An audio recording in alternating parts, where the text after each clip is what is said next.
everybody, welcome all of you. Today we have studied the heart, its wall and external structure of heart. So first of all, in this lecture, the location of human heart.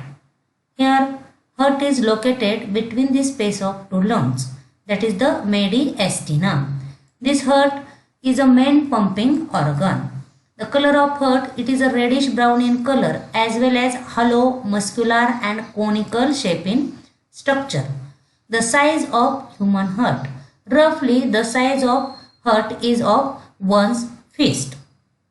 Weight of heart. Here in case of weight, the human heart weight is slightly different in male and female. In male, the weight of heart is about 300 gram. In female, it is about 250 gram. It lies in mediastinum, that is the space between two lungs. Here, upper end of heart and lower end of heart.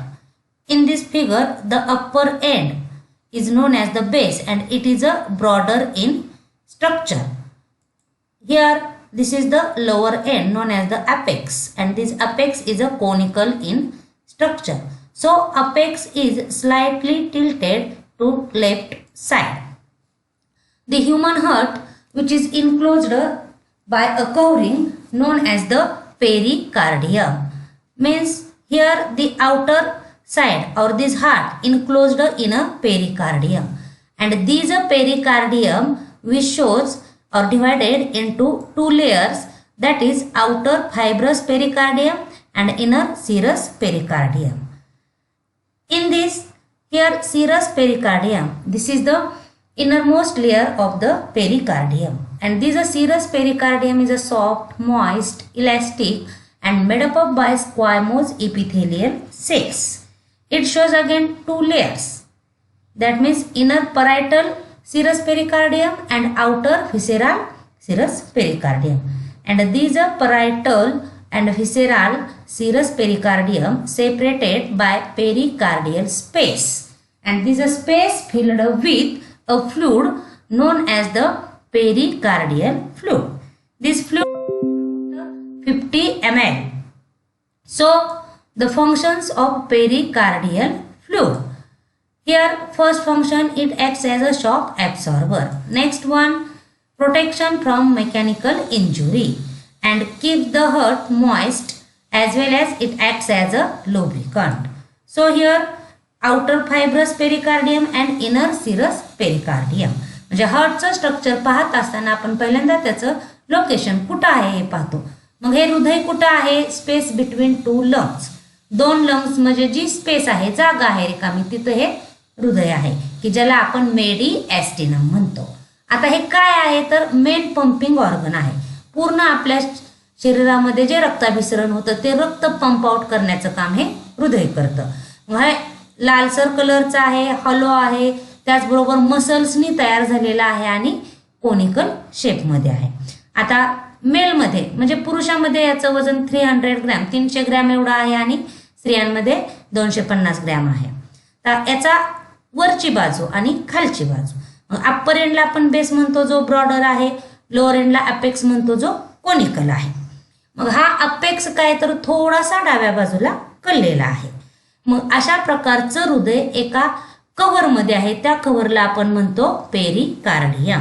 आणि हे pericardium आहे, याचे दोन types आहेत, outer fibrous pericardium आणि inner serous pericardium. त्यापैकी आपण serous pericardium बघूया. हा सिरस पेरिकार्डियम कसा आहे?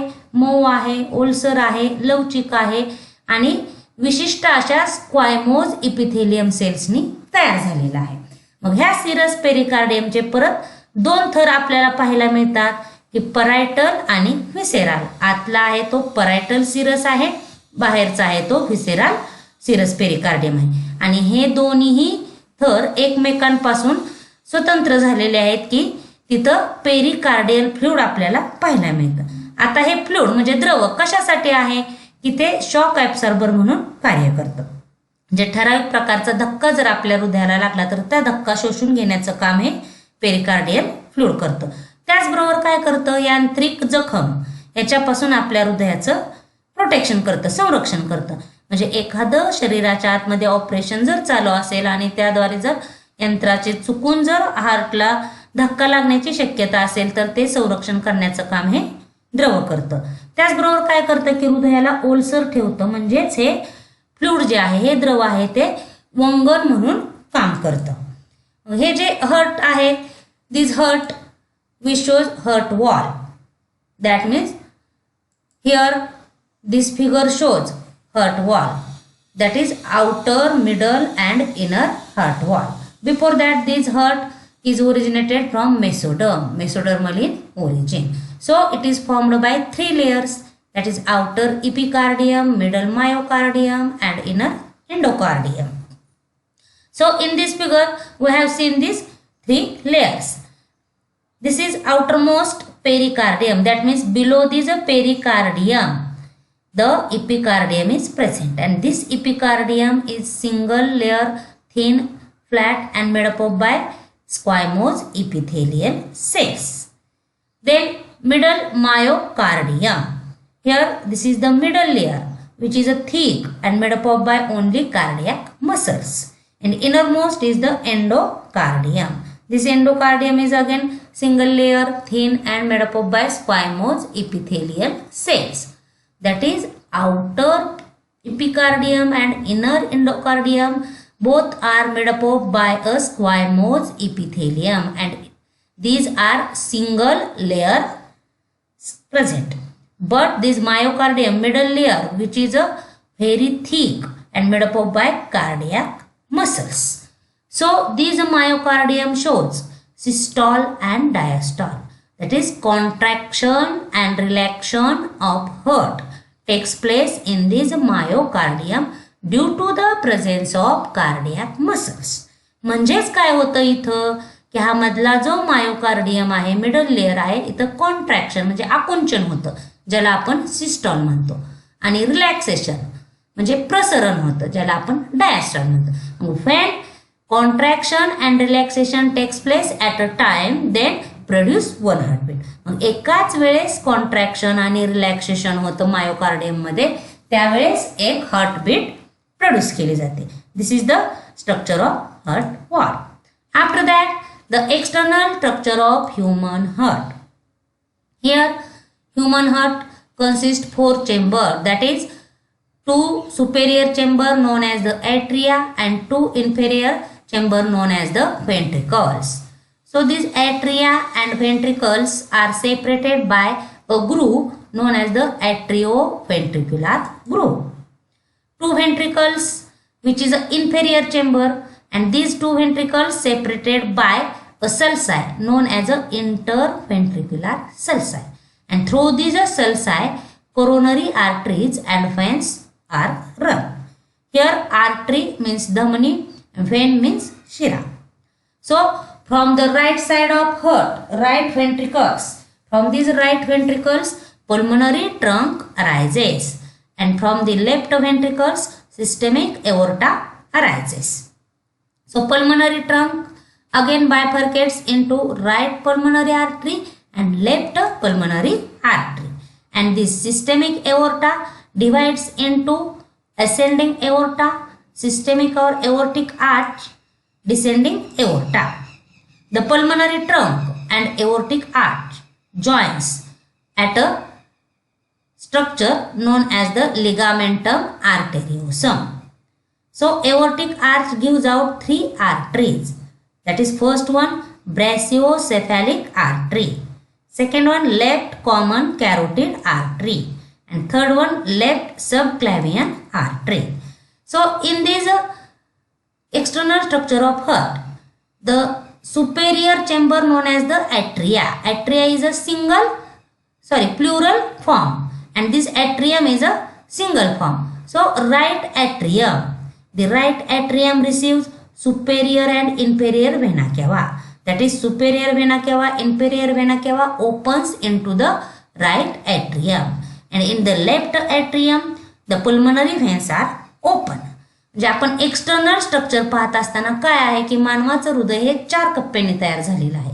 वरचे 2 सुपेरियर आहेत, त्यांना ॲट्रिया म्हणतो. ॲट्रिया हे प्लुरल फॉर्म आहे, अनेक वचन मध्ये म्हणतो, आणि खालचे दोन आहेत ते इन्फेरियर कप्पे आहेत, खालचे चेंबर आहेत, त्यांना आपण व्हेंट्रिकल्स म्हणतो. मग ह्या ॲट्रिया आणि व्हेंट्रिकल्स एकमेकांपासून सेपरेट केलेले आहेत, स्वतंत्र आहेत. कशाने? तर ॲट्रिओ व्हेंट्रिक्युलर ग्रूव्हनी त्यांना सेपरेट केलेलं आहे. त्याचबरोबर दोन व्हेंट्रिकल्स जे आहेत, राईट व्हेंट्रिकल आणि लेफ्ट व्हेंट्रिकल, हे एकमेकांपासून इंटर व्हेंट्रिक्युलर सल्सायने सेपरेट केलेले आहेत. आणि ह्या सल्सायमधून कोरोनरी आर्टरीज आणि कोरोनरी व्हेन्स रन आउट होतात. तर व्हेंट्रिकल्स की ज्यांना आपण शरीरातील पोकळ्या म्हणतो किंवा रिक्तिका म्हणतो, हे व्हेंट्रिकल्स कसे आहेत? तर इन्फेरियर आहेत. उजव्या बाजूच्या व्हेंट्रिकलमधून पल्मोनरी ट्रंक अराइज होतो आणि डाव्या साईडच्या व्हेंट्रिकल्समधून सिस्टेमिक एओर्टा अराइज होतो. हा पल्मोनरी ट्रंक आहे तो बायफर्केट होतो, म्हणजे डिवाइड केला जातो. कशामध्ये? तर पल्मोनरी ट्रंक हा राईट आणि लेफ्ट पल्मोनरी आर्टरीजमध्ये डिवाइड होतो. तर सिस्टेमिक एओर्टा 3 पार्टमध्ये डिवाइड होतो की असेंडिंग एओर्टा आहे, सिस्टेमिक और एओर्टिक आर्क आहे आणि डिसेंडिंग एओर्टा आहे. आता इथं आपल्याला काय पाहायचं आहे की हा पल्मोनरी ट्रंक आणि सिस्टेमिक एओर्टा ज्या ठिकाणी एकत्रित येतात, जॉईंट्स होतात, हे जॉईंट कशाने होतात? तर लिगामेंटम आर्टेरिओसम, म्हणजेच लिगामेंटम आर्टेरिओसम हा पल्मोनरी ट्रंक आणि एओर्टिक आर्कला जॉईन करतो. सो दिस एओर्टिक आर्क, आता हा एओर्टिक आर्क परत 3 आर्टरीजमध्ये डिवाइड होतोय, म्हणजे त्याचं डिवायडेशन विभाजन 3 धमन्यांमध्ये होते. कोणते आहेत? Brachiocephalic artery, left common carotid artery आणि लेफ्ट सब क्लॅव्हियन आर्टरी. आता ॲट्रियम, एकेरीमध्ये ॲट्रियाला काय म्हणतो आपण? ॲट्रियाचे 2 पार्ट झालेले आहेत, राईट ॲट्रियम आणि लेफ्ट ॲट्रियम. राईट ॲट्रियम की ज्याला मराठीमध्ये अलिंद म्हटलं जातं. आता ह्या राईट ॲट्रियम मध्ये काय ओपन होतं? तर सुपेरियर व्हेना केवा आणि इन्फेरियर व्हेना केवा ह्या राईट ॲट्रियम मध्ये ओपन होतात आणि लेफ्ट ॲट्रियम मध्ये पल्मोनरी व्हेन्स ओपन होतात. तर right atrium means right side of the human heart, and this right side consists only deoxygenated blood and left side consists oxygenated blood.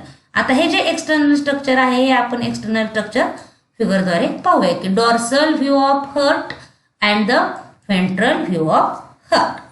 First of all ventral view, आपण समोरून हृदय पाहिल्या आपल्याला काय दिसते की ही उजवी बाजू आहे, ही डावी बाजू आहे. आता उजव्या बाजूला काय आहे?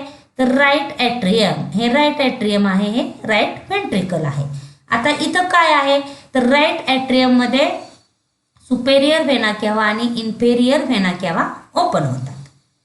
त्याचबरोबर इथं काय? पल्मोनरी व्हेन्स आहेत, राईट पल्मोनरी व्हेन्स आणि राईट पल्मोनरी आर्टरी. म्हणजे हा पल्मोनरी ट्रंक डिवाइड झालेला आहे राईट पल्मोनरी आर्टरीमध्ये आणि लेफ्ट पल्मोनरी आर्टरीमध्ये. आता डाव्या बाजूला काय आहे? लेफ्ट व्हेंट्रिकल आहे, लेफ्ट ॲट्रियम आहे, त्याचबरोबर सिस्टेमिक एओर्टा आहे, लिगामेंटम आर्टेरिओसम आहे, लेफ्ट पल्मोनरी व्हेन्स आहेत. आता इथं काय होतं पहा, हा रेड कलरचा सिस्टेमिक एओर्टा आणि हा पल्मोनरी ट्रंक ज्या ठिकाणी जॉईन होतो, एकत्रित येतो, त्याला आपण म्हणतो लिगामेंटम आर्टेरिओसम. ह्या लिगामेंटम आर्टेरिओसम हा व्हेंट्रल व्ह्यू म्हणजे anterior. Sketch and label the ventral view of heart. म्हटलं की आपल्याला समोरून पहिल्या हृदयाची अशी डायग्राम किंवा फिगर स्केच करता येते. तर इथं डॉर्सल व्ह्यू पाहूया. जर हे हार्ट आपण पलट केलं तर पाठीमागच्या बाजूने म्हणजे पोस्टेरियर साइड ऑफ हार्ट. इथं काय दिसतंय? ही उजवी बाजू आहे ती डाव्या साईडला आली आणि डावी आहे ती उजव्या साईडला आली. आपण इथं फिगरमध्ये पाहू शकता की हे राईट साइड आहे ते ह्या साईडला आलेलं आहे. म्हणजे इथं परत काय आहे?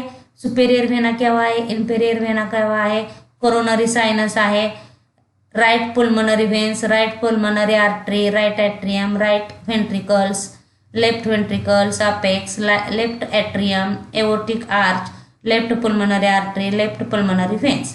म्हणजे हे जे लेबल्स आहेत किंवा पार्ट आहेत तसे आहेत, फक्त हा आपल्याला समोरून व्ह्यू पाहायला मिळतो आणि हा आहे तो बॅक साइडून पाठीमागून पाहायला मिळतो. हा झाला डॉर्सल आणि ventral view of human heart. Okay, thank you. In next lecture, we are studied the internal structure of human